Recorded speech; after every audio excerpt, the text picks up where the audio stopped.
Adolfo Constanzo was born in 1962 in a suburb of Miami, USA, to a young mother who was 15 years old when she gave birth to him.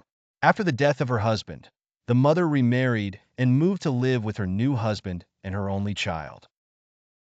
The Cuban-born girl was a devout Christian and regularly attended church, but neighbors began to suspect she was a witch after observing her performing strange practices. Learning magic.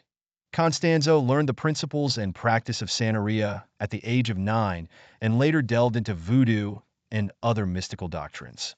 Over time, his knowledge of magic grew, and he developed deviant sexual tendencies. In 1983, Constanzo moved to Mexico City, where he gathered a group of youths and teenagers who believed in his extraordinary abilities.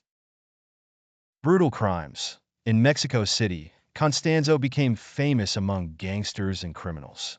Gang members began to seek his special charms for protection. He created a vessel known as a nana, which he filled with the blood and bones of his victims. In 1986, Constanzo became acquainted with the Calzada drug-dealing family. When the family refused to pay him a percentage of their profits, the family leader and 6 of his men disappeared, and their mutilated bodies were found in a river. The end.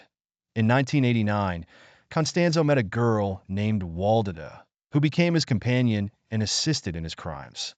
The number of victims increased significantly, but the police were unable to apprehend him due to the protection provided by the gangsters. After abducting a young white boy, the police raided the hut where he lived following reports from residents about repeated screams and wails coming from the place. When the police arrived, Constanzo ordered one of his men to shoot him, and he and his friend were killed before the police could capture him. Conclusion. Constanzo's story raises many questions about how an innocent child can become a bloodthirsty monster.